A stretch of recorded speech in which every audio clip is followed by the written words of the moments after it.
This is Backtalk on the VOCM CFCB radio network.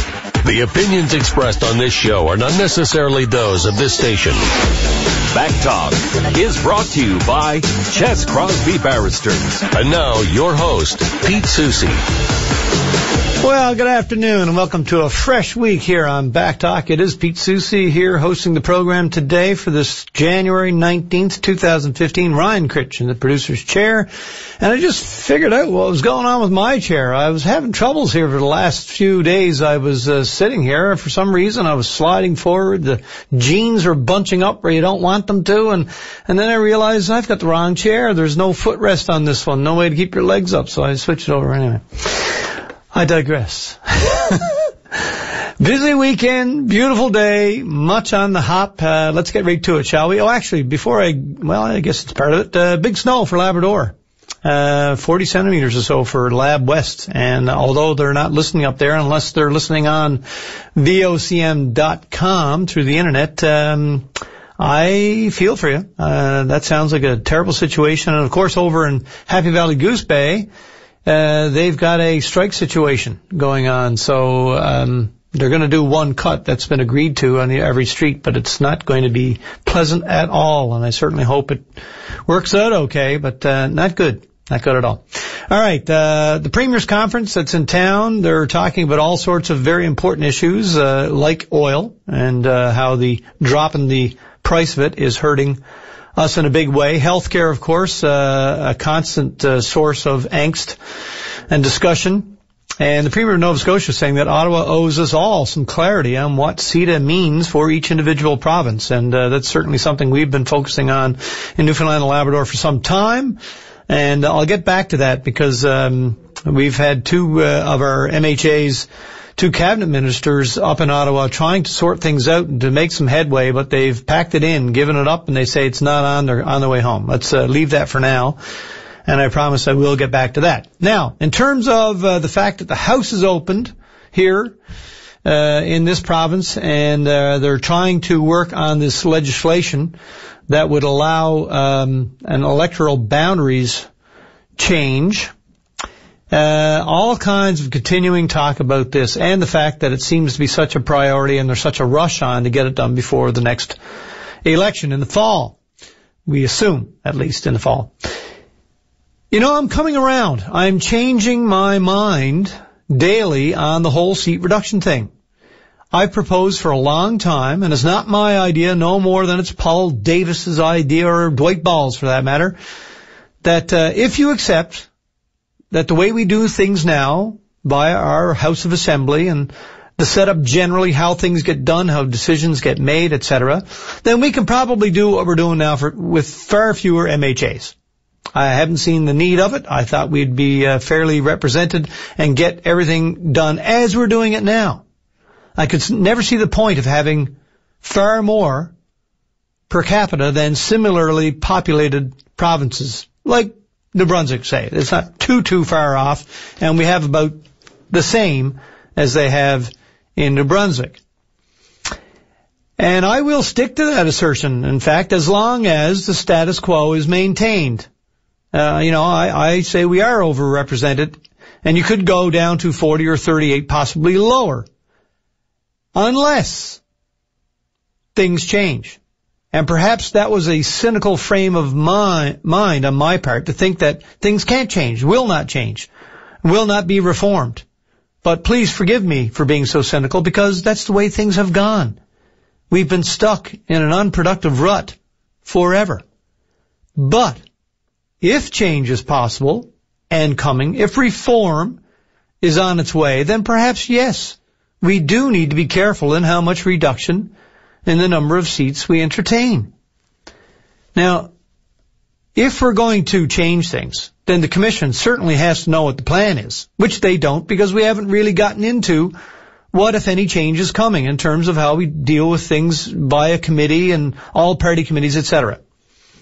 So if there is a committee structure change coming, the Commission, need to take this into consideration before they recommend a final number. And I think they should. It should be up to them to at least recommend a final number and propose what the boundary changes would be to satisfy that recommendation. Government then, I would suggest, takes the recommendations and either accepts them or explains why they don't want to accept that, if they want to deviate from the Commission's conclusions. And we will know then what the work that has taken place has suggested and why the government has decided to do otherwise. And then they will have to live, the government will have to live with any political fallout if they don't take the recommendations of the Commission, of the committee. It takes time. It absolutely takes time. If you're going to do public consultations and look at all of the parameters and take into consideration what the government has in mind, in terms of how it's going to change how it does things, that absolutely takes a period of time, a significant period of time. Do we have that kind of time? I doubt it very much. Certainly not if we want to get it all done and put to bed and ready for the next election in the fall, providing the election is going to take place when it should and has to in the fall. Do we delay the election to accommodate it? Absolutely not. As we know, Premier Dunderdale resigned over a year ago now, just over a year ago. Then we had Mr. Marshall come in. Then we finally, after a farce of a leadership selection by the PCs, the first one crashing and burning finally after all that was said and done, and then Mr. Davis winning awkwardly in the second one. So he has a year from then, and that is up mid-September, and that is it. You can't drag it out any further than that, at least not in my opinion. Anyway, so I'm prepared to change my mind if there's some indication that we are going to do things differently and hence need more bodies, more minds, more investment and participation by MHAs from all parties. Not to say that some of the work on committees can't be done by people who aren't elected. Absolutely, that can happen. But anyway, what do you make of it? You can certainly give us a call. Now, we've heard from Professor Steve Tomlin. He was on this program and on Open Line this morning. Earl McCurdy gave a call as well. And now, of course, Dwight Ball and the Liberals have had their say at the press conference today, seeking amendments already to something that has been tabled in this unusual sitting of the House in January. But he's saying that the range would be between 38 and 42. So he's not saying a specific number, but giving a little bit more of a range. But it would go down to at least 42, which again, you wonder if that's enough, given what Mr. Ball has said, he intends to do via all party committees, etc. He says now that he feels that Labrador's 4 seats should be protected, that he's heard from the people there and from the representatives, and that he's convinced that yes, indeed, that is the special case, and perhaps that should be frozen at 4 and no fewer. He also says that if the Commission can't get its work done in 120 days, then maybe there should be no change for now, and leave it till next year when it was scheduled to happen on its 10-year schedule anyway. All right. I'm going to leave that where it is because I've got a couple more things to throw in here before we get to our next call, our first call. CETA. Darren King, Keith Hutchings up in Ottawa, trying to get something worked out, trying to put this back together again, trying to save the $400 million fund for the fisheries, and they've called it off. They say there's no headway at present. There's some suspicion that the deal is in trouble anyway with the EU. And perhaps that's why the feds have concocted this new interpretation or seem to be a little more indifferent about it, giving themselves a way out. They've reconsidered how the $400 million fund could and would work. Other provinces' complaints likely also a factor. We heard right away that Nova Scotia, for one, were saying, well, hang on now, if you're going to give money to Newfoundland and Labrador that they can spend on marketing, that presents an unfair situation for us. And maybe that's part of why the feds changed their minds or came up with a new way of interpreting what they said could happen. A little bit slippery when it comes to negotiation, these feds, in living up to their deals. And as many have said, their word perhaps at this point highly suspect after various instances of twisting things around a little bit. And some, again, would say maybe we're better off without CETA anyway, that there are risks, a lot of unknowns, and it's something perhaps we need to spend far more time considering before we jump in and sign on the bottom line. All right, a couple more things I'm going to just throw out there very briefly that you can think about, and maybe you have something to contribute on them during the program. By the way, if you can't call, we're always open for emails, backtalk@vocm.com, or your tweets can come to @VOCM Backtalk. It's all good. Heather Strong, congratulations, another win, 11th, I do believe. She'll be representing this province at the Scott tournament up along, so good on her. Flu shots, story out today saying that there could be problems for people who get them every year, that it might actually leave you more susceptible to certain flus that come along, and that's going to be a quandary for people, no question about that. It is National Non-Smoking Week, and I do believe we're going to be speaking to somebody on that subject as the program progresses here.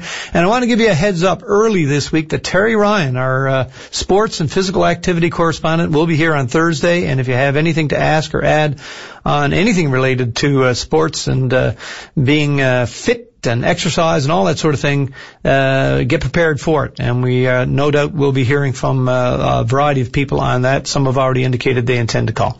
Manolis L, also a protest yesterday, and a lot of new voices saying that this cannot continue. And although we've heard someone from the Coast Guard say that, look, it's not as big a problem as everybody thinks because the oil is contained in various smaller compartments, and even if one lets go, it's not the end of the world here. So, I don't know, what do you think? Most people seem to think that it's high time and past time that all that oil was taken out, and we don't have to worry about the Manolis L anymore. Okay, I saw a terrific production on the weekend, and I made a lot of hoopla about it last week. It is a new play by Bernie Stapleton. It is being performed all this week again at the Ellis Pugh Hall, downtown St. John's.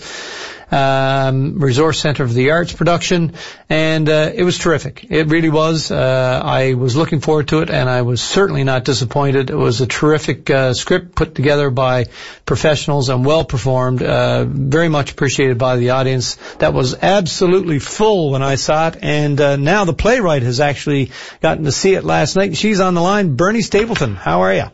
Hi, it's great to be with you, Pete. So you're really busy these days. I know that you're in review and you're doing shows night after night and about to start an extensive tour. So I guess you were happy to get a chance to see it yourself yesterday. It was great. We had a gorgeous opening week of Rising Tides Review, I have to say. And speaking of which, Pete, I have to say these iconic words. I'm a long-time listener, and I'm a first-time caller. And, you know... Hard to believe. I've written so many skits about the open line shows and hosts over the years. It's great to finally be on the air. High time you started chipping in as a caller. Absolutely. So I was able to have a really lovely break from review and go down and see the magnificent production of my play, Brazel Square. I saw it twice, and I really felt that I felt from the audience that there was this magnificent excitement and anticipation and a response to the production as if we were transported back to Brazel Square. I mean, I can't really describe the magical feeling in the theater in any other way, with the collages of photographs and video, the music, the brilliant design work, and of course the performances and direction directed by Amy House. And so I sat surrounded by all this nostalgia, and we had a talk back after the play last night, Pete, and people were so eager to share their stories of either memories of Brazel Square or memories about, you know, the streets surrounding the square, the era of downtown St. John's, which is now gone and lost forever to us. So it was beautiful, it was funny, and it was also a little sad, you know, a little melancholic looking back. Yeah, it was very touching, and I felt that too. Not having any personal experience with the square myself, but I knew coming into the hall that people. Well, first of all, there were an awful lot of people there that I'm sure had never been to the hall before, and there was a real buzz. People were anticipating it, had been looking forward to it, obviously, and right from the get-go, you could tell in their responses and you know how tickled they were by certain references and whatnot. They were into it, and they were there looking at it through experienced eyes, and there's something magical about that I haven't felt in the hall for a long, long time, I have to say. I don't believe I've ever had this response to any show I've ever written or performed in before, so it's brand new to me also. And you know, the play was very much inspired by my Uncle Bernard Butler, who was a taxi driver when I was a small girl. Mm-hmm. And, you know, my grandmother and I every now and then would make the pilgrimage over the dirt road from the Burin Peninsula. It was about a 12-hour drive on a dirt road. And we would land at the square like dusty pioneers. Mm-hmm. And we all went to the boarding houses. And it was like coming to an exotic land. You never know who you were going to be sharing a room with. In all innocence, you never know who you were going to be sharing a bed with. Mm-hmm. We went downtown. We would go to Hutton's music store and get sheet music. You know, we went to Bowering's. We went to Woolworth's, and all of that nostalgia sort of poured itself out into my play. And I was thinking of my Uncle Bernard last night and wishing he had only been able to live to see this production come to life, because he was so influential in my life growing up and introduced me to all these wonderful characters. Bernie, it was a very, that would have been absolutely terrific if he could have made it there. But I'm sure so many people that knew him were there and appreciated the flavor of it. I tell you, it was ambitious in the sense that it really sort of stretches over many decades, and you follow the same people. The characters are tremendous, and I mean the dialogue is crisp and funny and just really charming and entertaining. But the fact that you get to see the change in the city, not just from the scenes from different eras, but from all of the pictures and the photographs that are part of this, and so well done, and the music as well really sort of brings you back and brings you forward again. Very cleverly done, and very by the end, like I say, is extremely moving, because you see the journey for certain individuals, and you have a taste of what they've experienced and an appreciation for what has been lost. When I was writing the play, Amy House, who is the artistic animateur at Resource Center for the Arts Theatre Company, was very encouraging to me in that regard. I said, Amy, I am compelled to do something that I don't know how we're going to achieve it on the stage, because I wanted to write almost 20 characters for 5 people to do. I wanted to write about multiple decades in downtown St. John's, and she said, write it the way it wants to come to the page, and we'll do it. And so, you know, Patrina Bromley, Larry Barry, Rory Lambert, Willow Kane, Marquita Walsh are great as the performers, as you know. But I have to say, in this case, the professionalism of Amy and her design team really bring that experience to light and surround the actors with the sights. I mean, you know, as you know, when you go in, you're just struck. You feel like you are on the square when you see those houses. Mm-hmm. And you see the lights and you hear the music, and, you know, Robert Gauthier, Shelley Kornick, Melanie Mooney, and George Robertson. I just want to throw their names out there. It's like being at the Academy Awards, but I think all too often we're at the theater and we don't know exactly how things happen. It's sort of the magic of why the lights change and how we can actually move through this time machine of theater to go through the decades and see what was lost in that very precious part of St. John's. And I have to say, the metaphor for me is that Resource Center for the Arts Theatre Company and LSPU Hall are very much a part of the downtown era, you know, the heart of downtown theater still, and seems so fitting for Brazel Square to live once again within that beautiful building. As I said to Amy last week, it's been some time since I've seen a show like this, you know, a show that is, well, first of all, new, and that is about us and an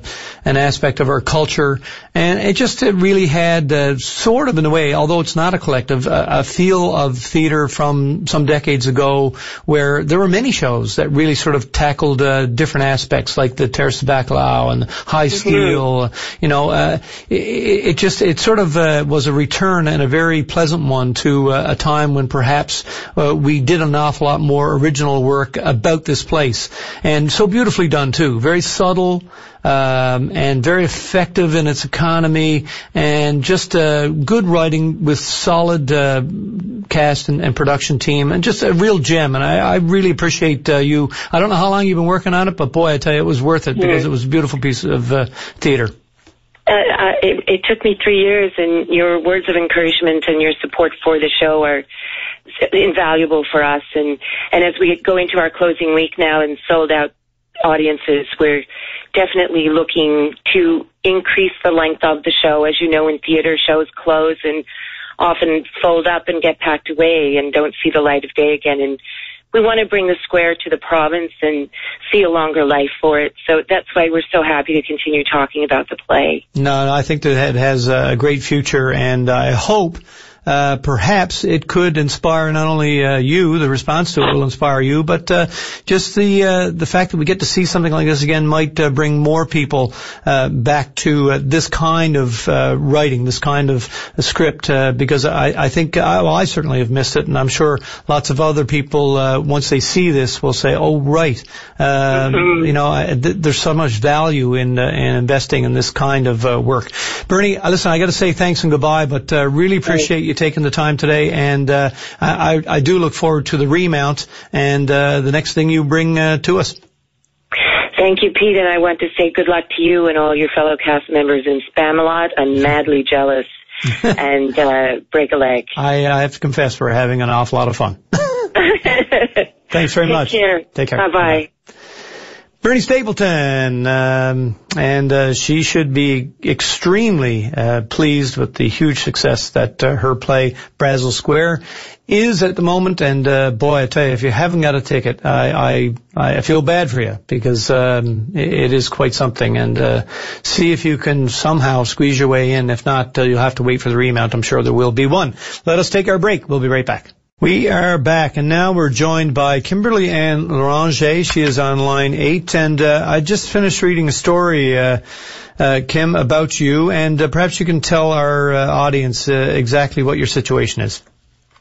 Well, 17 years ago, I was diagnosed with primary progressive MS, and over the course of the last 17 years, of course, it's gotten worse from the first time I was told about it. My predicament is this, that I have no way to get in or out of the home in respects to going even for groceries. I've got no vehicle that can, be of help for me. Of course, in order to look for that source of equipment costs quite a bit of money. We're looking at about $25,000.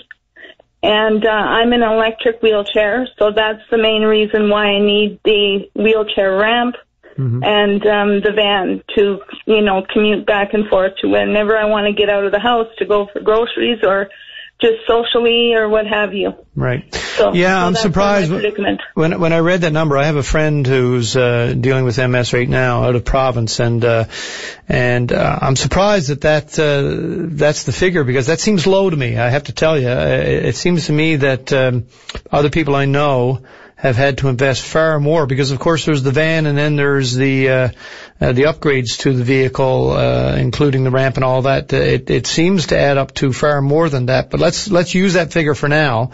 You're hoping to raise this amount so that you can get out of your house and go somewhere and do something. I mean, it's not a life sentence. This is a terrible disease, and it is progressive, but many people enjoy lots of experiences if they have the means to travel and get there. And it does cost a lot of money. Now, what is it you're trying to do, or how are you going about trying to raise the funds to be able to afford the purchase of such a vehicle? Well, my oldest daughter, Selena, was the one that came up with the idea. She was told about GoFundMe.com, and she learned about that on Facebook and decided to start a website for me on that particular address. And so within the last 3 or 4 weeks, we've made $2,475 in donations, which is incredible, because she didn't realize how much we would even be able to get. We didn't know if there would be donations at all. And so she started on a low figure of $2,500 just to see how it would go. And like I said, within less than a month, we've got that amount. What's the amount again? Sorry? $2,475. Okay, fantastic. So that's a great start. Obviously, that's a drop in the bucket, relatively speaking, to what you need here. Just tell me, you live in Catalina? Yes, I do. And aside from, and I'm sure this would be great if you could get out to do some shopping or, go to the mall, whatever, the basic things that many of us take for granted. But if you had such a vehicle, where would you really like to go or really like to do? Well, the first thing, just being able to get out of the house and not being in here 24/7. Mm-hmm. My first place that I'd really like to go is back to Walmart in Clarenville because they're fully handicapped, accessible. Mm-hmm. They've got beautiful large washrooms and whatnot facilities, and I think that I'd probably head up there first, just because it's not too far of a drive. Mm-hmm. And because I have to choose where I stop to go to the washroom also. Sure. There's not a lot of accessibility even in St. John's. There's only a couple of hotels that have minimal accessibility for a wheelchair. So, and then probably I'd want to go back to Grossmorn. I love it over there, and my husband and I have hiked up with our children down there, and I miss that freedom to be able to do that. Yeah, well, it's a beautiful place at any time, really, for anyone, no doubt about it. That would perhaps be one of my choices too. But I imagine having to spend so much time in your house, it must get pretty small, after, and nobody knows that better than you. Yes, and believe me, I've dented many doors. But I know one thing's for sure is that, if we do succeed with the 25,000, I will say that 150% thank you from the bottom of my heart, because like my daughter said, she didn't know if this was going to work, and it's called GoFundMe.com, and in the search bar you put Freedom for Kim, and that's all designated for my cause. Well, I'd certainly love to find out that this is one of those stories that actually works. People sort of have a hope, and then the hope turns into a reality, and your faith in your fellow human beings gets restored at the same time. I've got a feeling, just based on other episodes we've had here on the program, that this is a distinct possibility. So let's just see what happens. GoFundMe.com, Freedom for Kim. Check it out. If you can make any kind of a contribution, let's do it, folks, and see if we can get you not only out the door into Clarenville and Walmart, but perhaps you can look forward to seeing Grossmorn again. I think it would be a great day for all of us. Yes, and my daughter is sitting beside me. She's also saying that anyone that does not is sort of computer illiterate, they can send donations by mail. The address is on there. Okay, fantastic. So all you need to do is type in GoFundMe.com, and you can get whatever information you need to help you get out and see the world and just get a break, if anything. It must be tough being inside for such an extended period of time. And I certainly wish you all the best and hope this works, and I'll be paying a visit myself, I promise you. Thank you very much. Okay, Kimberly. Thanks very much. Much appreciated. Take care. Bye-bye. Bye. Yeah, that would be great if we could help her out with that. I'm sure there are many people in her situation, but listen, one at a time. We're pretty good when it comes to helping out our fellow Newfoundlanders and Labradorians and folks all around the world, of course. Her generosity is not limited to just this place, so let's see what we can do. Let's see if we can help her out and get her well on her way to realizing a way to get around. Let's take a break. We'll be right back. We are back. Let's go to line number 5 and speak to Liberal MP Yvonne Jones. Hello, how are you? I'm good. Good afternoon, Pete. How are you doing? Wonderful. I've seen some tweets from you on the screen here, and I guess there might be some hope if you're hearing Dwight Ball say that he's changed his mind on how many seats should be the minimum for Labrador. Well, it's quite obvious that Dwight Ball understands the dynamics of Labrador and the way the area is made up, and the fact that to have proper, adequate representation, you need to maintain a minimum of 4 seats there. Well, he says he was convinced that earlier he was thinking, well, maybe we have to see what the commission says about that. But now he says, after some discussion and insight, that he's on board saying that 4 is the minimum. Well, I think Dwight's got lots of good people around him from Labrador, and he consults on a regular basis with many people in the region. And I think after he had an opportunity to hear what the points they had to make and how they play a part in the democratic process in Newfoundland and Labrador, that it's almost impossible to have fair, adequate representation from a geographical area the size of Labrador without having 4 seats. And I served in the House of Assembly for quite a number of years, representing one of those rural ridings in Labrador in an isolated part of the province. Mm-hmm. Very far removed from the power of government. And I can tell you that my workload was probably 3 times more than the workload of other MHAs with population bases 4 times bigger than mine. All right, well, give us all, aside from the size of the district, just give us all of the reasons that perhaps convinced Dwight Ball that he was wrong and that it should stay at 4, because it's not just geographic area as well. Well, there's a lot of factors, and I'm sure Dwight is quite capable of explaining himself any position that he takes. But I can certainly tell you that in Labrador you deal with 3 main factors. 1 is the cultural aspect of the region. 2 is geographical. 3 is economically driven. And 4, you cannot ignore the fact that there has been a long time feeling in Labrador, a feeling left out, put down, ignored by the provincial government of Newfoundland and Labrador. And when you hear a premier today, like Paul Davis, stand up and not be prepared to defend the 4 seats in Labrador, it leaves people like myself thinking about the history that we have experienced under the governance of Newfoundland as a province. This is the same province that tried to sell Labrador 3 times in our history to the highest bidder, and it failed. Today, we have a premier that is not looking at building a stronger democracy between those 2 regions of our province, is not looking at ensuring that the needs of people in Labrador are met, but are rather rehashing old attitudes and old sentiments towards Labrador, and that's what I feel in his comments today.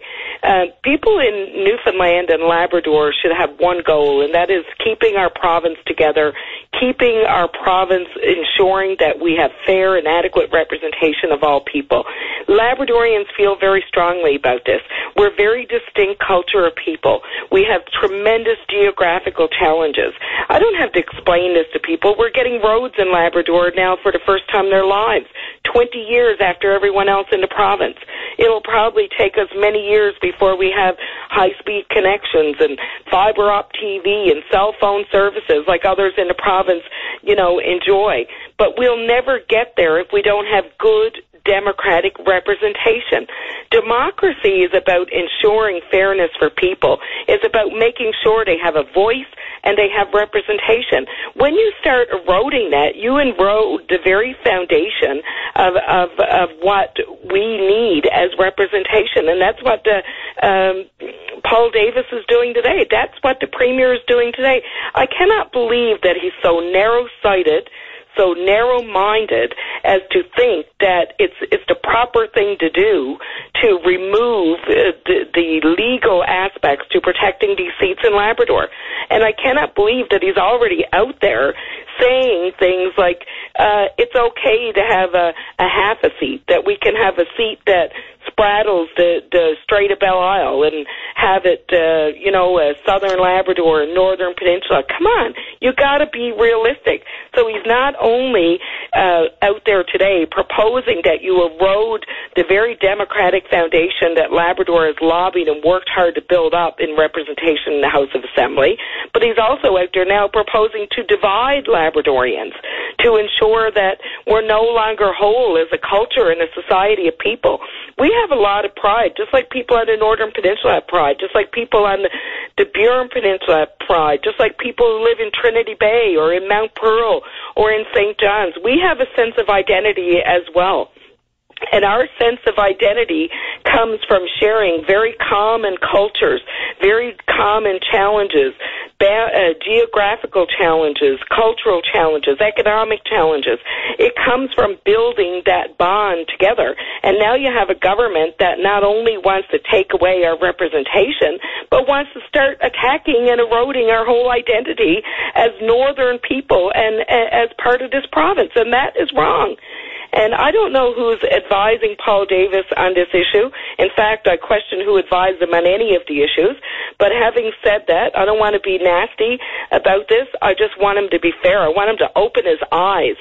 I want him to walk on the grounds in Labrador. I want him to learn about who we are and then stand up and tell us that we don't deserve to have 4 seats in the House of Assembly. This is wrong, and it will be the catalyst for further debate and unrest in Labrador, and it's not necessary. It does not need to happen. So you wouldn't even go along with a change, anything below 4. You wouldn't go with 3.5, as it might be described, 1 for West, 1 for the coast, 1 for Happy Valley, Goose Bay and surrounding communities, and then for the South Coast there in the Northern Peninsula. You couldn't see even that. You wouldn't go along with even that kind of a recommendation. Absolutely not. I would accept nothing less than 4 seats.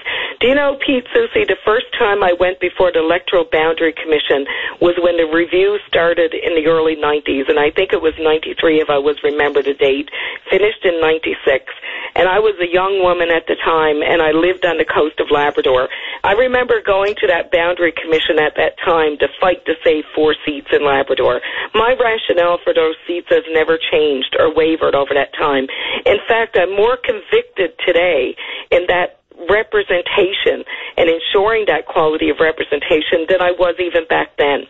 And it was in 1996 that we were able to bring in laws that we protected those seats in Labrador, and that has been upheld by every government and every premier in this province since that time. Okay. Paul Davis is the first person to want to divide Labrador and compress Labrador and to keep people down.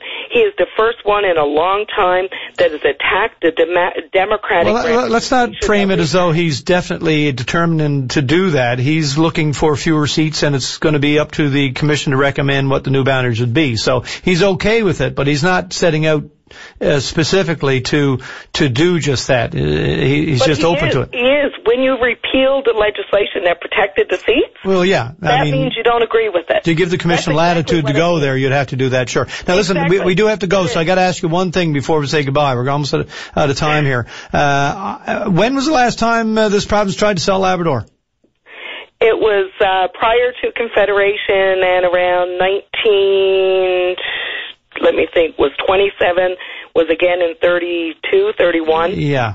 Yeah. So, all right. I had to question you bringing that in because obviously that hasn't been the case since Confederation. So we're not talking about the province of Newfoundland and Labrador trying to do that. It was Newfoundland. It was Newfoundland, right? Okay. Yeah. All right. Listen, we do have to run.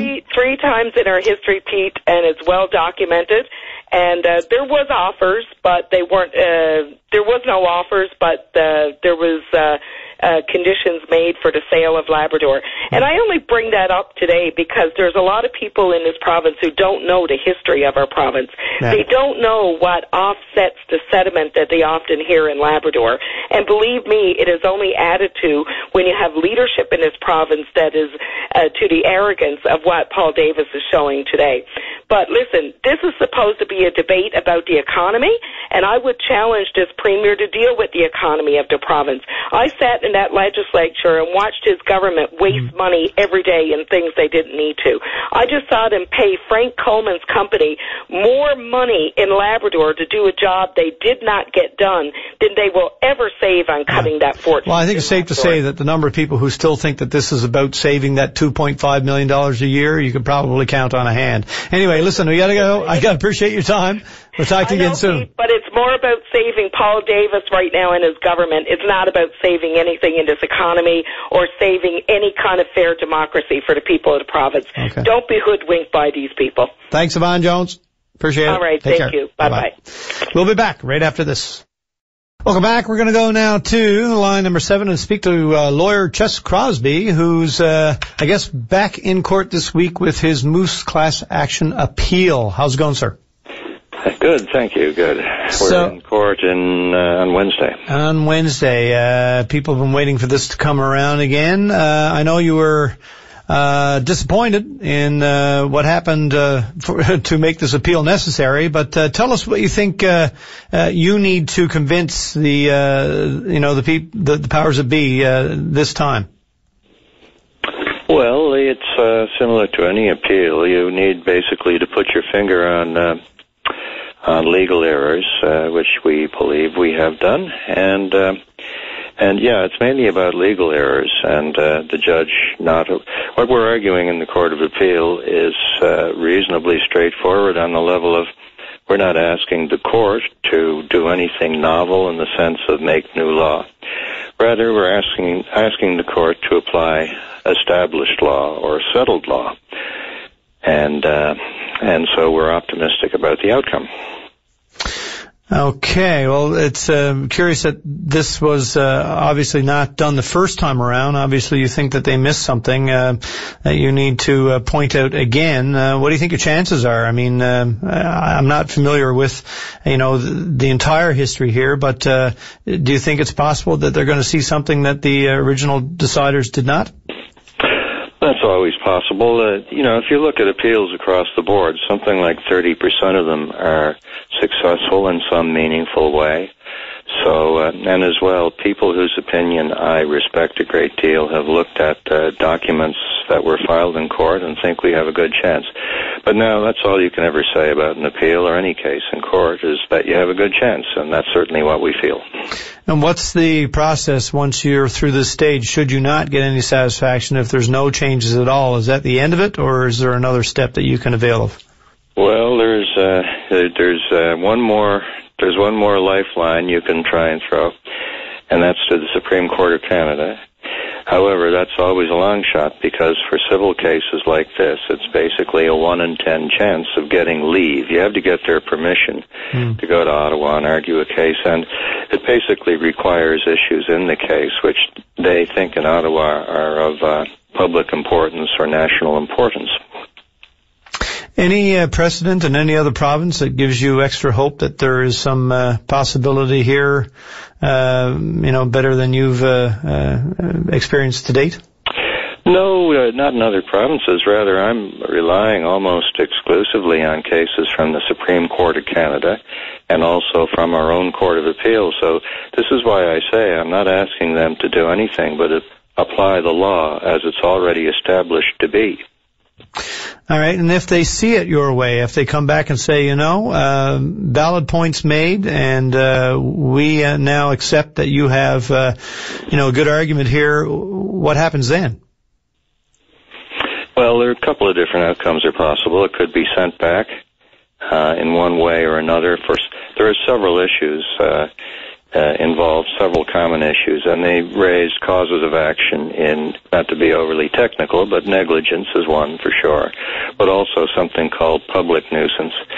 And so, for example, if they agreed with us on public nuisance that the people who have been injured in the class or the estates of people who were killed had their rights violated to travel the highway relatively free from moose collisions and other hazards, then it's possible that they'd substitute a verdict of liability. And then all that's left to argue or to prove would be causation. That, in other words, the failure to do the things that other jurisdictions have done, like control the density around the highways, density of moose, or erect moose fencing, for example. The failure to do those things caused the damage in individual cases. So that sounds like a fairly long process to go through to arrive at any stage that includes compensation. The best case scenario from your perspective is what? When would anybody who's part of your class action suit actually realize something concrete from this? Well, that depends on how the outcome goes in the Court of Appeal. These are weighty issues, so you could expect the panel to deliberate on that for a while, whether that's 4 months or 6 months or longer. It's beyond me to say, but it's probably going to be a substantial period. And if we win in some significant way, then, we're in a period, for example, right now where election fever is catching hold of the politicians, and they may be, if we win something, they may well be in a receptive state of mind to settling the case earlier rather than later. And I guess that's what the members of the class would hope for. Okay. Timing being what it is, I suppose all this gets extra complicated for you, where if you express some interest in becoming involved in politics yourself. It's a tangly can of worms we have here, and I guess how things flow after Wednesday now will paint a whole new picture for us. So I appreciate you bringing us up to speed on this, and I guess we hope to touch base with you again once we're through this next phase. Yeah, not to alarm anyone in the class, my job on liability will largely be done on Wednesday. And there are lots of able lawyers at Chess Crosby Barristers who are quite capable of dealing with the situation if it should be that we need to get down to brass tacks and settle it. So that's not going to be an issue. I'll just throw out one other thing to your listeners. There's a petition which class member Brent Cole put up on a website called change.org. Change.org, and it's called Man and Moose Must Be Parted on the Highways of Newfoundland. And that's taken from an essay that Rex Murphy did on Point of View on the National. Anyway, if listeners want to go to that website and they're interested in supporting the idea that something should be done, and, basically that man and moose should be parted on the highways of Newfoundland, then please do go to change.org and put in man and moose, and you'll come to that petition, and you can lend your name to it. And let's face it, the life you save could be your own. Okay. And Brent Cole, I know, is a wildlife officer himself, right? Until he was until his injury, yes, and until his retirement, yes. Okay. Chess Crosby, thanks very much for this. Thank you. Appreciate it. Bye-bye. Bye-bye. And that brings us right up to the news at the top of the hour and whether to follow that. So we'll pause for that. Stay with us. Lots more to come in hour two. Back in a flash. Welcome back. Let's go, since it is the National Non-Smoking Week. Let's go to line 3 and speak to Mary Lynn Pender. She's the director of Smokers Helpline. Hello. Good afternoon, Pete. How are you? I'm wonderful. Good to hear from you. It was a big week for you folks. Yes, it's a busy time all across the province. We know that there's different displays and presentations and different activities happening at schools and workplaces and community organizations across the province. We've been supporting their efforts, I guess, leading up to National Non-Smoking Week, getting many requests for materials. So lots happening this week for sure. This is just a time we'd like to draw some attention to the issue of smoking and let people know that there is certainly support to help them quit smoking. Well, a lot of us still smoke. I suspect we're probably still on the wrong end of the scale when you look at the whole national picture. Am I correct, or are we doing better than I think?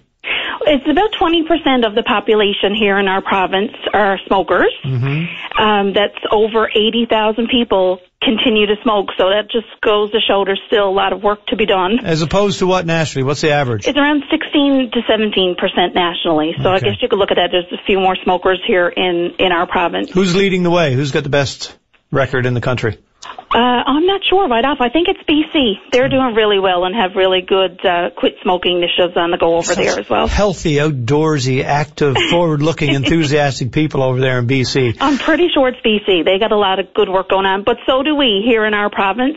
And, we're a partner, we're with the Lung Association, but the Smokers Helpline has many partners working in tobacco control across the province. So I just wanted to let you know today that we have a special event coming up Wednesday at the Muse Center here in St. John's from 10 a.m. to 1 p.m. We're calling it a lung health event, and we invite people to drop by. There's going to be lung testing happening. There's respiratory therapists from Eastern Health. They're doing lung tests. so to find out more about your risk of emphysema and bronchitis and asthma. How do they do that? Just get you to breathe into something? Yeah, you breathe into a machine. It measures the volume and the rate of the air that you're breathing out. So it's a simple test. There's also other partners from the Cancer Society and Heart and Stroke. Heart and Stroke will be doing blood pressure checks. So lots of interactive things going on, and we invite people to drop by. We're looking at it as a kind of a one-stop shop for everything they need to get set up for better breathing. It's all free? Yes, all free. So 10 to 1 on Wednesday at the Muse Center. What is the helpline number, by the way? The helpline number is 1-800-363-5864. I also want to point out that people can easily find the phone number on their cigarette pack. So right on the front of their cigarette pack, there's the Health Canada graphic health warning, and it says there for help to quit. It's a 1-866 number. It's a different number, but if they call that number here in our province, they connect to us here locally. So many people might not realize that. So the number is readily available, and there's lots of help available. You know, getting help to quit really does increase the likelihood that a person will successfully quit.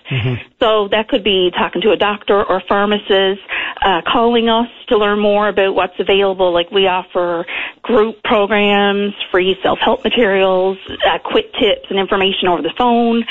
Yeah, so lots of great supports available.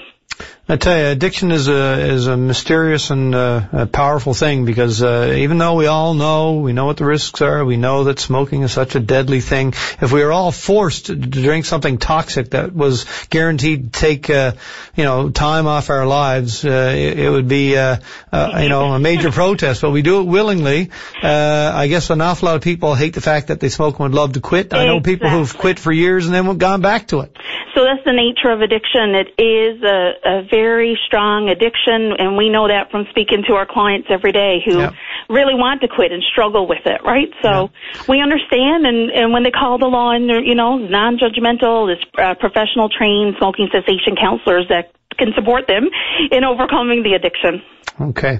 Well, great to have you there, and thanks for letting us know about it. That event again is Wednesday from 10 in the morning till 1 p.m. and it's at the Muse Center. It's free. It's open to everybody for sure. Fantastic. All right. Well, we certainly hope people take you up on that. Thank you for marking National Non-Smoking Week. Okay. Appreciate your call. Okay. Thanks bye-bye. So bye-bye.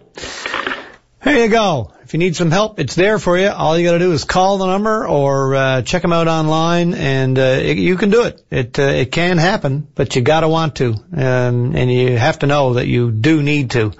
It's not doing anything for you. Whatever you think smoking is helping you with, it is not. It is making things worse slowly but surely, and you know that. I know you know that.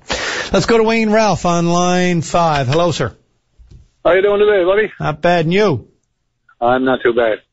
First of all, I'm going to say I disagree with you that we don't have time to get that electoral boundaries changed, because I think we do have time to get it changed. You might say it's only $400,000 or $500,000 that it's going to cost us to let it go for another year, but people who qualify for pensions, it's going to be a lot longer at the end of the day. So you think it's a money factor? You think that the money is worthwhile? Absolutely. If we're cutting back on our staff that are out there doing the jobs that they're doing, in the public service, if we're cutting back on those people, don't you think we should also cut back on the politicians?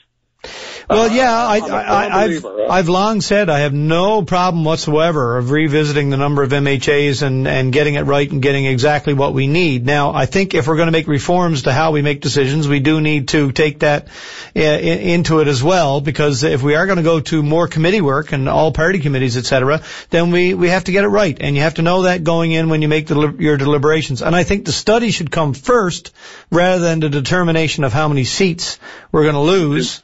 Then let's do it. Let's do it quickly. Let's do it quickly, Pete. I mean, if it can be done quickly, it can be done quickly. I agree. I say if it can be done. I don't know if it can. I don't know all of the parameters and the considerations that are involved here. So I just don't want to see it rammed through for the sake of getting it done in a certain period of time, then having to live with the results. For the last 5 or 6 years, we've been watching these yes fellas going around behind the premiers, and I don't care which premier it was. Are we going to now wait to do the same thing with Dwight Ball when he goes in there?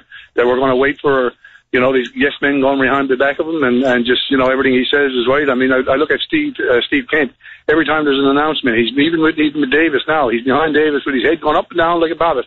I mean, it's just unreal to me. With these guys, if we got 40 But if members, there's even fewer of them, isn't there more chance that that's what you're going to get? Well, maybe they'll be doing a bit of work then, and they won't have time to stand behind the Premier and bob their heads up and down. Anyways, that's not what I called you about. I just wanted to make that comment. What I called you about today. Okay. Go ahead. Have you got something? No. I was going to make one last comment that I'm sure you're not talking about people like Steve Kent if you're thinking he's not got enough to do, because he's got several hats and I'm sure he's run off his feet. I understand he's got lots to do. Don't get me wrong. I understand he's got lots to do, but I think it's time that we cut it back. We're a small province. I mean, we're asking our people who actually do the work, our civil servants, the people that are on the front line, that are, doing your license registration and doing this and doing that.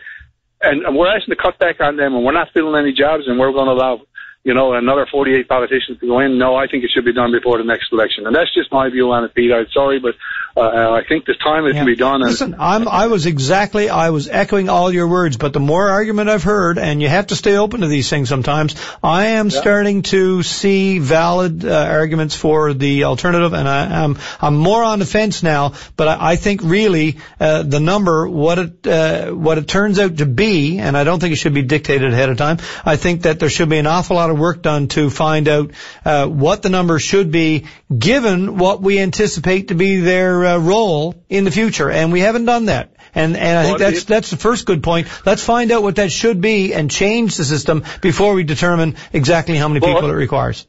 But if we leave it till after the next election, it's another 4 or another 8 years before we go back at it again. That's all I'm trying to say, is that, I can't see the justification for it. I understand that we need to do something, and we need to do it now. It comes back to what you think the lesser of two evils is, and I'm starting to think that the lesser of two evils is to go one more term and get it done in when you have lots of time. And if that means sacrificing the salaries for those extra MHAs for the next 4 years, then so be it.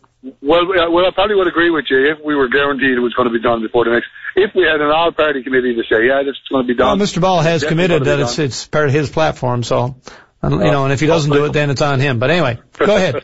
Anyway, that's not what I called about. I was into the hospital, or not the hospital, I was into the place in there on Airport Road this morning to get some blood work done, some tests done.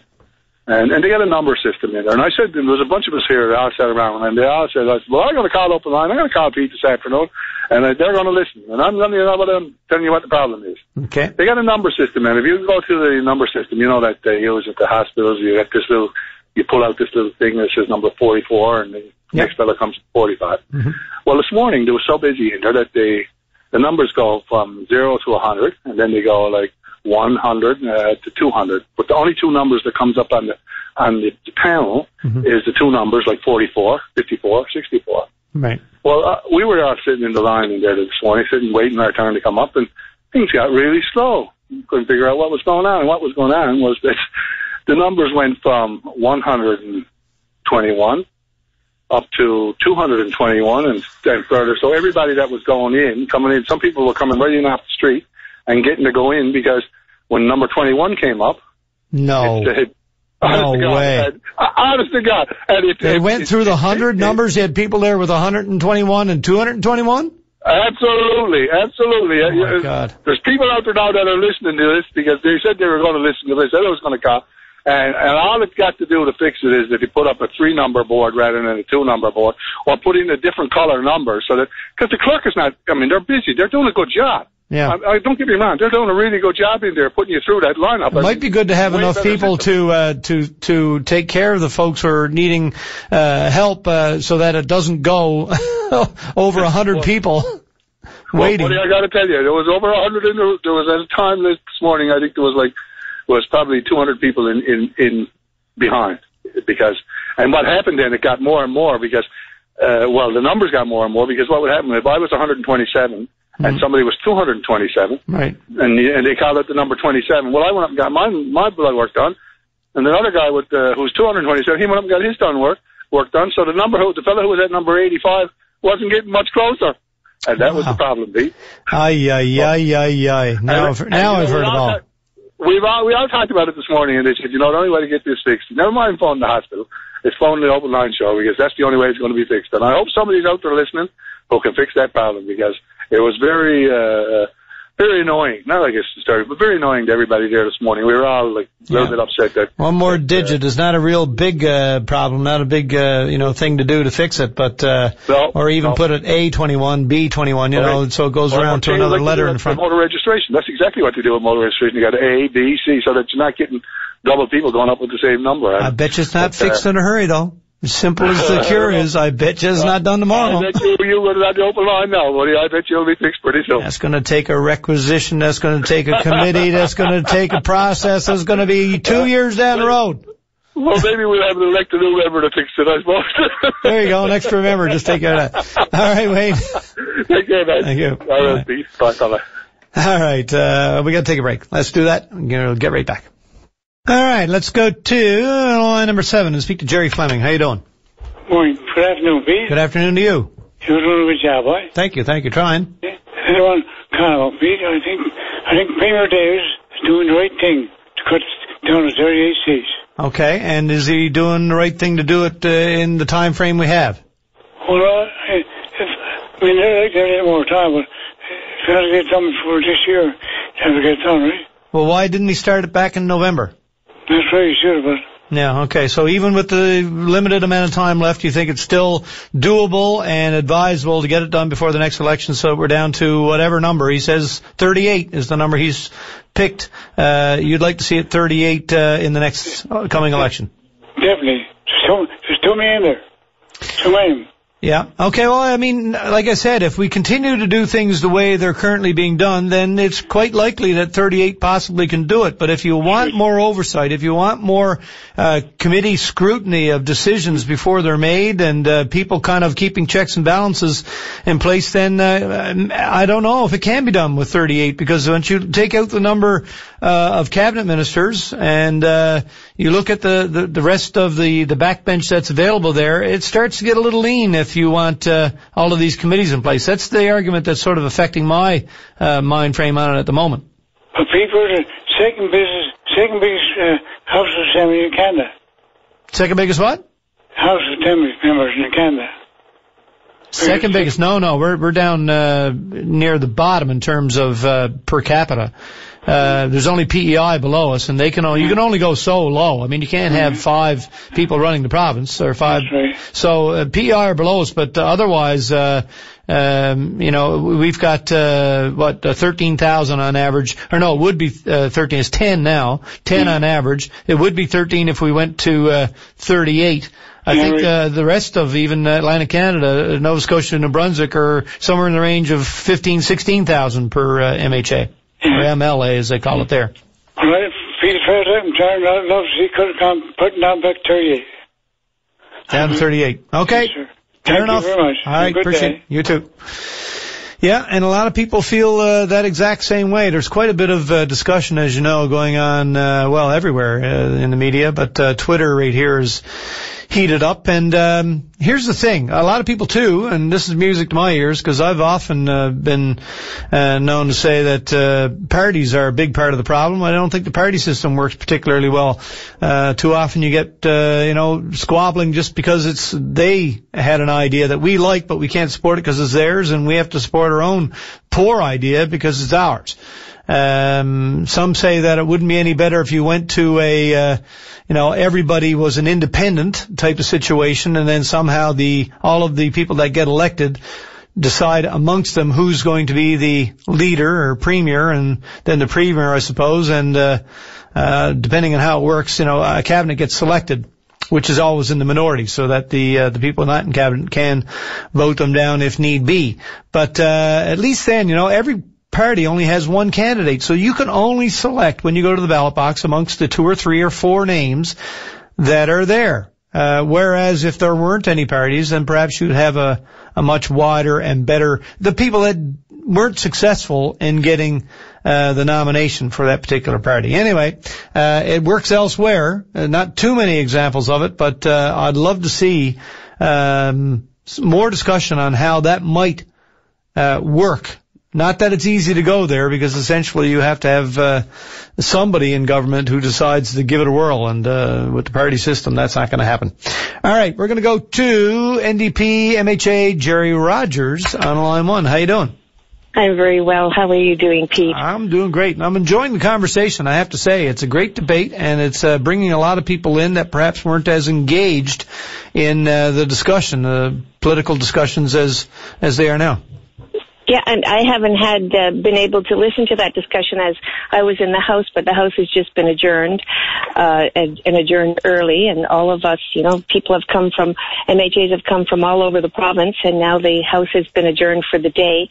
And I'm sitting here just absolutely, I'm angry. I'm angry with how this has come down. When I think of the precarious economic situation that we're in right now, people are worried for their jobs. They're worried about how they're going to take care of their families because of the drop in oil. What will be the rollout of that? What will be the ramifications? And everybody's talking about seat reduction.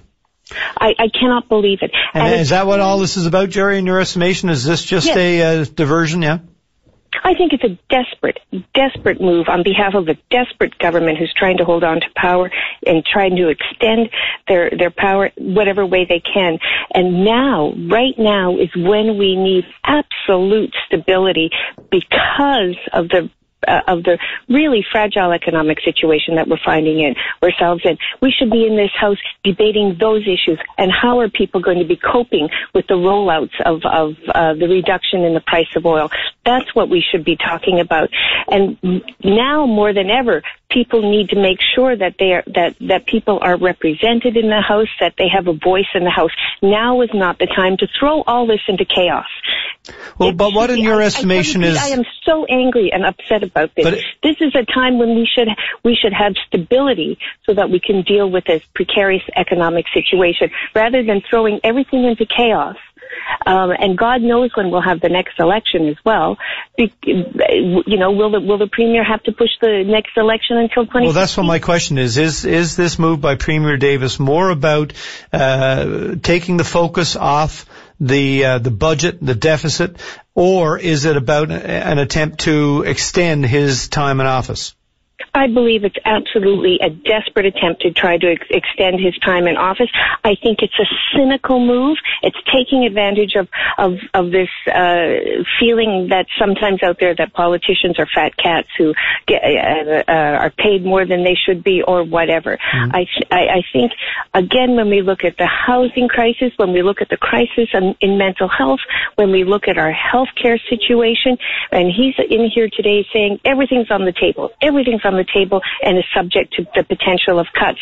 And that's what we should be talking about, not about whether or not we're going to reduce. He doesn't have the mandate from the people of the province. He was not elected as premier. He was appointed as premier by his party by a few hundred votes. And what should be happening now is that we should be gearing up for a provincial election and then have this dealt with. Why now? You know that the electoral reform was slated for 2016. That's when it should happen, and it's a very complex exercise to look at our electoral system because it is so sacrosanct, and to try and rush this through is absolutely reprehensible. And I don't know.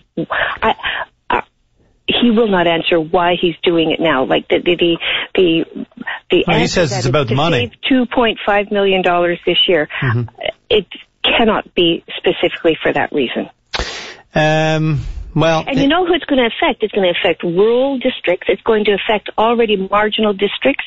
When we look at Labrador, already so many people in Labrador feel underrepresented. They feel that they haven't got access to power, and it will probably, he's not made a commitment to protect the 4 seats in Labrador. I think this is a real problem, and it's a cynical move, and it's a desperate move. I'm sorry, I know I'm on a rant here, but I'm sitting here now in the House. There's nobody left in the House. I'm sitting here. I'm fuming that, again, the desperate situation for people in terms of the economics of the province, and this is what we're doing. Jerry, I think it's fair to say that we don't use the time and talents, abilities of our elected members to to their full potential. If we did change things and allow for a lot more investment by our MHAs into committee work and in all party committees and that sort of thing, to give us the benefit of a second look and scrutiny, do you think that we need the number we have now if we're going to put everybody to work in a different way? Do we need 48, or can you see another number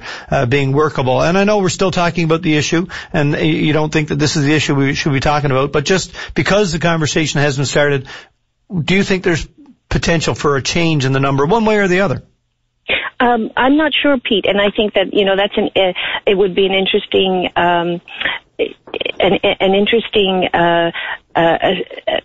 to explore those options, what that might mean. And again, that's not to be taken lightly.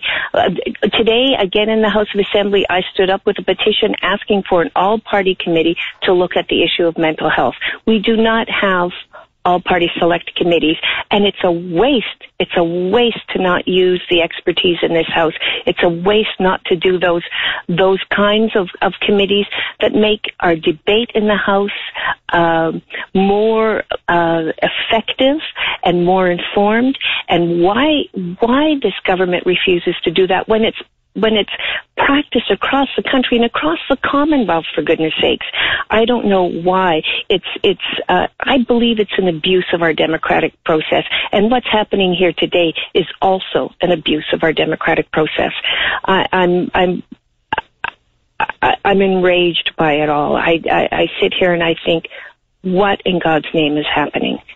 How does it become the tail that wags the dog when we're in this critical financial time in our history? Jerry, what's going to happen? Can and will the opposition be able to extend this debate in the House long enough for the time that's remaining to be eroded, and therefore the Commission won't have the time to do the job that they have to do, giving the electoral folks the time they need to set up for new districts with new boundaries in time for a fall election? Well, we have a government that's a majority right now, so they can do whatever they want. They can introduce legislation. They can amend legislation. They can push if they want. They can introduce into the House, and they can push if they want to push the election into 2016. They can do whatever they want. As an opposition, we can do our work. We can do our informed debate. We can filibuster. We can do all of that, but we cannot stop them. And what we can do is try and... Surely there are some constitutional limitations, though, as to how long a government can be in office. One would think, and I'm not quite sure of that, Pete. That's something I'll certainly look into. But I think what's really important is for the people of the province to speak to their MHA and tell their MHAs that they want this government to be doing the work of the province, not these political shenanigans at this point, but to get down to the issues that matter in the lives of the people of the province. That's all that will work here is if we get citizen involvement, if citizens speak their mind, contact their MHA, and direct their MHA to be their voice in the House and to speak on their behalf. And that means government MHAs as well. Who on the government side is going to stand up and say, just a minute, I am concerned about the people in my district? Mm-hmm. That's what has to happen. Jerry, I appreciate the call. We've got to move along, but I thank you for this. Thanks, Pete. All the best. Yeah. Oh, boy. All right, let's take a quick break. We'll get right back. Lots more to come. Stay with us. We are back, and Eugene Nippert is next. He's on line 5. How you doing, Eugene? I'm doing fine, Pete. How are you? Pretty good. I saw some pictures from the rally there in Twillingate. Looked pretty impressive. Oh, yeah. Well, that's why I'm calling in, Pete. I was there. I'm a member of the Monona South Committee, but I'm not calling in to report on behalf of the committee. Carolyn got on. She did a wonderful job. Thank you, Carolyn. And the committee worked hard to get that together, and I appreciate it. I didn't do a lot of hard work at all, actually, but I appreciate what they've done. But anyway, I was there, I attended the meeting, and I do believe it was a fairly productive meeting, I suppose. We had a lot of representatives there, like Carolyn was saying, from the Newfoundland government, the ministers, plus we had our MP, Scott Sims, and we had the mayor and the municipal representatives from that area. So, there's a lot of interest, and everyone around the table agree that it has to be cleaned up. And Pete, I'll tell you what made it really emotional and why I'm calling. I drove the hearse. And we had a 45-gallon drum of oil with Monona Cell wrote on it. And we had that on the handbar up on the back of the black pickup. And I drove the pickup to the Anglican church and then to the cemetery.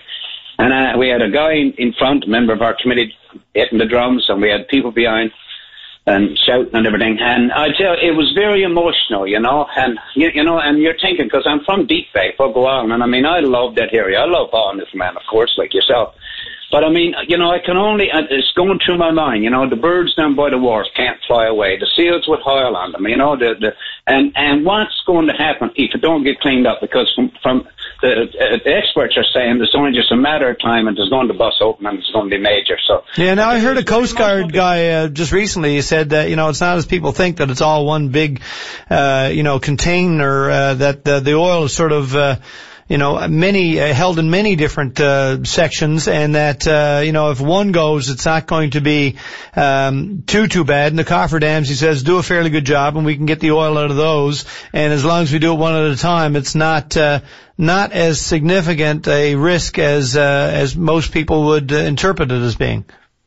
Well, you know, I forgot to mention the Coast Guard. Sorry, boys. The Coast Guard was there, and they did a real good job, you know, letting us know where it stands right now in their last cleanup. They did have some spillage. Mm-hmm. They tried to clean it up, but some of it got to the shoreline. Yeah. But and that's what's going to happen, Pete. And well, I don't know. Like my personal perspective on it is, listen, it's 30 years rusting. It's ready to burst open, and we're going to have a major problem on our shoreline. But, you know, we're just hoping that with our provincial ministers and dealing with the federal ministers, and we're just hoping that, you know, they're going to say, this got to be cleaned up. We can't, like we're saying in our demonstration yesterday, got to be cleaned up. It got to be cleaned up now. We can't wait any longer. So it was a very emotional demonstration. We had a good crowd, and we got some media attention, and we're just hoping that very soon it's going to be cleaned up, Pete. Yeah, now I heard a snippet of a story. I didn't hear the whole thing, but it suggested that there are some national voices now joining in and saying that the time is here and well past us for some attention to this. Who was that? Are you familiar with who on the national scene is talking about the Monona Cell today? Well, we had the national here last week. We had Vic Adopia here and did a story on it. You probably know that. Oh, yeah. And you know, we've been in contact with the environmental groups, and they're going to come on side with us. Yeah, there's some specific individuals though that have said something about it today, and I didn't catch too much of it, so I was hoping you'd be able to specify exactly who that was. But I'll look it up again. Anyone specific mentioned at the meeting yesterday that I can recall, Pete? But no, this was today. I might have missed it. This was today. This was today. Yeah, no, I didn't get it. Probably spurred on by the media reports on the demonstration. But in any case, we'll follow up on that and get the specifics of that. Thanks very much, Eugene. Yeah. Yes, Pete. And before I go, we got to go in and sign our petition. We want to get as many names as we can. Just go in Monona Cell and sign our petition. And listen, Pete, we're going to have a big concert, a major concert in 28 on June the 6th. And we're going to have groups there from all across Canada, wherever we can. And, you know, it's going to be a big one, and we're going to have a good time. Plus, it's going to be sad, but it's going to be a good time. Where's this going to be? In 28. Okay. Fantastic. Let us know more about that as the details come clear. Yes, we keep you in touch. Thanks. Appreciate it. Thank you, Pete. Bye-bye. Eugene Nippard, on the Manolis L. I think that's going to be in the news for a long time to come somehow. Let's go to our break rather than interrupt the next call. We'll be right back after this. Oh boy, we got a lot of calls to try to squeeze into this last segment, so let's see if we can do it. Let's go to Rod Fowler on line 1, and Rod is seeking the Liberal nomination in Harbour, Maine. How you doing? How you doing, Pete? Not bad at all, sir. Listen, did we have something specific to add to our conversation just recently, or are we mostly just sort of covering the ground we did before, Rod? I'm just in the interest of trying to get as much new on the program here. Yeah, no, look, we're not covering the ground we did before. Okay. We're covering the ground that we're looking forward to in the next little while. Okay. You know, it's illegal to go driving your car around drunk. Mm-hmm. I don't know how illegal it is to drive a government around as if you're drunk. I am very, very worried, and I want everybody in Newfoundland, not only Harbour Main District, but everybody to realise what is about to happen. We have come to a situation where I don't know if it goes back as far as commission government to show the true picture of where we stand. We are in a crisis like never before. You mean about the seat reduction? Is that what you're talking about? Well, that's only just the beginning. That's only a minor distraction. That makes no sense whatsoever. That should have gone through a normal process on behalf of the people in Newfoundland. The best people in the country are the people in Newfoundland. Certainly there's no better. If they're not the best, there's nobody better than the people in Newfoundland. And we are being collectively, oh my, are we ever... it all begins with that Muskrat Falls. All our eggs got put in the same basket. I don't want anybody to ever imagine this is all because of the price of oil. We could have suffered the price of oil had we not put all the eggs in Muskrat Falls basket. But anyway, we've done that. We're committed. We can't get out of it. We're locked into it. We're $1 billion deficit. We have $500 million every year we got to pay into the Muskrat Falls, basically so folks in Nova Scotia can get cheap electricity. It is going to be that one decision is going to almost bankrupt us. So if you're not mad, if the population in Newfoundland are not mad now, just wait a little while. This is only the beginning. This is only the distraction. You have two people running the government, Mr. Davis and Mr. Kent. And that's not good enough. You know, it brings back to my mind the ABC campaign. But by the time these fellows get ready for an election, I don't know if there's going to be enough pieces to pick up. Whatever you imagined about hospitals and more money put in fact, more money is going to be taken out. You want to license your car, it's going to cost you more. What these fellows are doing is going to touch every single person in Newfoundland. You are going to have to be very wealthy to get through what this government is leading us down to. If you are middle class and just making ends meet, that's the sad thing. All the people who really find a struggle and live paycheck to paycheck, your check is going to get smaller. Rod, I have one question before we're going to have to put it off to another day. But do you think any government that gets in right now is going to be able to do a whole lot different than what this government is likely going to propose in the next budget?